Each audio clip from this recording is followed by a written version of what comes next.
What's going on, everybody? It's Childish back at it again, coming at you with another Summoners War video. And in today's video, as you guys might have guessed, we're going to be following up with our recent video that we dropped this morning, which is essentially some RTA action again. We're basically making like a Road to G1 series here. So as you guys can see, since that previous video, we are up again 50 points here. So I wanted to show a couple of matches here, kind of focusing on essentially Ren, which is the unit that's kind of been a very interesting pick, a very interesting build out of all the units that we've incorporated in our lineup. In addition to that, I want to show you guys an interesting position or interesting match here, utilizing Tableau versus a standard Leo comp, right? So before we get into that, though, as always, do want to give once again for us and Zigbear a big shout out. If you guys haven't had a chance to check it out, there is a video that I was showcased on their channel featuring the whole account optimization, the rerun, the strategy, and everything, and then a couple of matches here at the very end. So if you guys are curious about the rune builds, why things are the way they are, that's going to be the place to check it out. Today, we're just going to showcase the specific matches here. So I don't recall where it was. If I can find it here, I think it was probably this one. Yeah, I think this was the first one that we ran into. So again, just taking a look at it right now, you guys can tell possibly where I was going with this match here. Ultimately, the goal for me was to secure turn one, and like I said, you can try to incorporate Ren as they recommended me in this particular setup. First pick's always going to be the Chung Pung and the Water Rio, of course. This round two can be a mixture of units here, but essentially Ren's going to be in that mix, and we're going to, like I said, try to control this one. So we got Ren left in here. I went ahead and banned the Oliver because I just wanted to secure turn one. To my surprise, a couple of people not on will here, but if it wasn't for that speed lead, we wouldn't have been able to get the jump on them and basically control them here. So as you guys can see, again, just kind of going for as much damage as possible with those defense breaks here, cycling with the Tableau, and then just seeing if we can, like I said, let's just keep it real here, out violent the other opponent here. Again, this is a mid-range setup. We're trying to capitalize on some of the violent 160, 170 runes that we have here. And, just do stuff like that where you get roll double six here with quad stuns and get super lucky. Again, I'm not even gonna lie right now. The violent procs were definitely in my favor, but again, ultimately that is part of the strategy here. We're looking to get that turn one. We're looking to push attack bars back here, and if things go out of line, we're trying to violent to get our way back in, or we're looking at violent proc at the right spot to, get some additional damage here. So I think it was this one that we just showcased. Let's see if we got, I know we got another Ren one here. Yes, so I believe if I recall correctly, this might have been a loss in this spot. I'll have to take a look because I didn't take a look at the things here. But again, same thing before. Water Re to start. Chung Pung, normally go Ren here, but I wanted to bring in Ziana. Don't know why. Ended up going with Ren and was kind of going two ways here. Kind of messed up because generally I like to pick Tiana in this spot if I leave Gianna, but I didn't. So I banned the Gianna so I didn't get stripped, and we're just kind of gambling with Sekhmet doing Sekhmet things here. So Sekhmet did get the setup here, and then ultimately, as you guys can already see, the match was already off because of the fact that we missed some crucial strips and stuns, especially on that Shizuka. Shizuka was able to put in skill 3, and after that, we were at a really big spot here. But of course, as you guys can see, getting a couple of violent procs here, so looking somewhat decent. Thinking I might be able to come out here, but if I recall correctly, I don't think I came back from this one here. So let's take a look. Again, this particular guy definitely knows what Ren can do in this spot, so he definitely goes for the reset here. Doesn't want me to have that skill 3, so I'm just essentially kind of gambling on some additional stuns. We get lucky there with that Water Ryu, which is really, really good here. So let's see what happens. They did get that, but I believe I got second skill, which I was able to strip that off. Okay, I might have gotten the win here then. I might have gotten the win. Yeah, definitely. Okay, so I'm feeling pretty good right now. I wasn't sure if I got the win. There was one that was basically similar to this where we lost. So yeah, we'll take that one here. Again, it was one of those ones where once Shizuka got the immunity, wasn't really feeling too confident at all. So I was just kind of going with the flow here. So this is another interesting spot. If I may say so. Again, utilizing the Ren.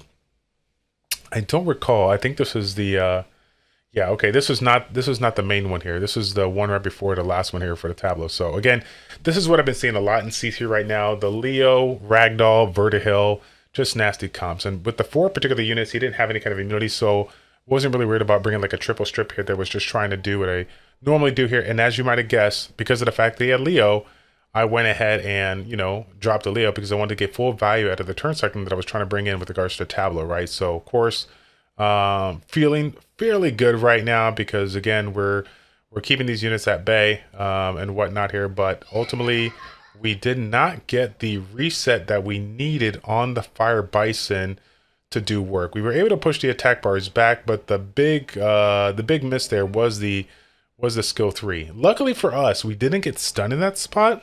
But after that, it was just too little too late. And, he had his skills, he had his abilities, and, pushed the, chunk pump back and just, kept on getting, his violent procs. So ultimately, I kind of knew it was over, but I didn't want to give up just yet. Obviously, I saw that Fire and Bison just doing work here.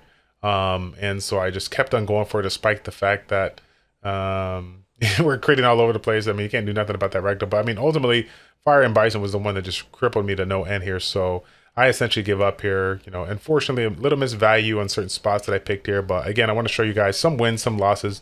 Don't want to sugarcoat this. Don't want to cherry pick this. We obviously are making mistakes as we practice this strategy. But do me a favor, as always, I'd love to hear you guys' feedback on this. Leave a comment in the comment section down below. Let me know what your thoughts are on this. Now, I'm actually going to go ahead and take this one back here because I wanted to go ahead and talk about this one. I apologize for kind of spoiling it, but like I said, this is one of those interesting scenarios, right? When it comes to Leo, when you're utilizing Tableau, 9 times out of 10, 100 times out of 100, you're banning Leo in his spot. But this guy was tricky. He brings in the Leo at the end, and I actually get rid of the Oliver because I'm just like, okay, well, if he strips me, he controls me. The Oliver is just going to wreck me to no end. I'm like, you know what? He doesn't have Leo there. He doesn't have immunity there, so I can control the Leo, right? I derp on the Leo, as you could see, but I was able to get some crazy good RNG for laying to the silence and not allowing Praha to sleep and control everybody. So ultimately, did some damage here, but got the crazy, sexy, violent proc on to kill the Praha. I feel like if I didn't kill Praha there, it would have been over. They would have brought up their heals. Brought up the sleeps, and we just couldn't do anything from that. But yeah, I'll tell you this right now, guys.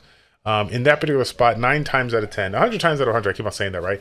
I'm banning Leo, right? I just want to secure turn 1. But I thought to myself, like, in the situation that we had with the units that we laid out, there's no way that he's ever banning Jogun to that spot. There's just certain units out there that would, be a little bit more of a threat to him than that. So I'm like, okay, well, if that's the case, and he's never banning Jogun when he has Leo, and I got Will on Jogun, like, I'll just go ahead and lock him down with the Jogun there. And I had he's on a Swift build, right? Had the opportunity here. We missed it, but it is what it is. We still was able to get the win, so I thought that was pretty cool because, again, it was a very scary moment here when he decides to, I think it was he banned the, what was it? Did he ban the fire? It's kind of funny. I forgot. Now I got to look at it again. It's like, did he ban the water Rio there? I think he banned the water Rio there. Yeah, he did. So yeah, I was like sitting here like, it's kind of weird because I didn't think water Rio was outrageously scary. I guess he was just, worried about getting cut with regards to his passive. But yeah. It was crazy. Like I said, I felt good about it because, again, like I said, I don't think he's ever getting rid of Joe Gunn in that spot. But ultimately, a little RNG came our way. We were able to secure that win. So again, fam, like I said, it's been about 48 hours or so since this recent change. We've gone from 1480 to 1635. As you guys can see, I've already done 20 of my matches here. We're not gonna have any, it's like 12 o'clock in the afternoon here. We're not gonna have any matches. We're not gonna have any issues, getting our wings in. It is a weekend. I am off, of course, but again, like I said before, we're pushing now. Literally 4 days ago. Or maybe like a week ago before we got this, video rolled off here, I was doing like 7 to 10 wings, maybe on an off day, maybe 10 to 15 wings on a day that I was streaming. But literally ever since we made the change here, 30 wings every day, 30 wings every day, 30 wings every day. And then looking at the replays that I won, but more importantly, looking at the replays that I lost, trying to see what kind of adjustments I can make. Why did I lose? Did I lose because I misplayed, or did I lose because he just got the right procs at the right time? Funny enough, it's been about half and half when it comes to that here. Missed resist, missed strips, missed opportunities that I could have capitalized on. So yeah, like I said before, kind of want to do, we've seen so many Road to G1 series out there. Don't really know what I want to call this one, but But yeah, I just wanted to show you guys. I want to show you guys a little bit of gameplay as we finish off the season here. Let me take a look. Oh, okay. For whatever reason, I thought they would have showed the date as far as it ends, but I guess that's only when it comes down like to the final week or something like that. But I think we got like what, 2 weeks or something like that, less than 2 weeks, but plenty of time to, you know, continuously climb. Again, it's only been 2 days. So like I said before, we can get even if we can like secure like a high C3, that'd be really good, like a 1750 or something like that. That'd be really good. But ultimately, yeah, we'll try to push into G1 and we'll try to see if we can outbest all these Leo Ragdoll, Vertigo, Molly, Fire Ryu comps. I'll tell you what, if I had 100 for every single comp I've seen so far in the lineup dealing with that, I can quit my job right now, just do YouTubing full time, right? But anyways, fam, that's gonna be it for the video. Once again, thank you guys so much for your support. If you guys do enjoy this RTA kind of showcase, again, we're gonna do some live, we're gonna do some replays here right now. Just doing the replays as it is, because again, like I said, I'm gonna be in situations where I cannot be in front of my computer all the time. But if I get an interesting match where I'm like, oh, this is kind of cool, like you know, I showcase it so you guys can learn from my mistakes, or maybe if you make some mistakes similar to this, you can learn from it, whatever like that. I wanted to show you guys that and just kind of, you know, essentially explain my thought process. Not only that, obviously I know Furious and Zig are going to be taking a look at some of the gameplay here, and in addition to you guys giving me some feedback, you know, I'm sure they'll chime in as well. Again, I don't know, I don't think anybody's ever said this here, but I'm very open-minded when it comes to strategy, when it comes to gameplay here. I have no problem with backseat gaming. I know a lot of people out there in the community probably do, but at the end of the day, I am not the most knowledgeable player. I don't claim to be the most knowledgeable player. I love to have an open mind and learn different strategies. And I feel like having the opportunity to give you guys a chance to kind of shine and, you know, share your feedback, share your 2 cents. You never know, we might be able to come up with something together in order to, again, secure that G1 status. But anyways, fam, enough talking for me. Let me go ahead and let you guys get back to your dinner, get back to your video game, get back to whatever you're doing, okay? I appreciate you sticking in to the end of the video. God bless you all, and I'll see you all in the next one. I'm out.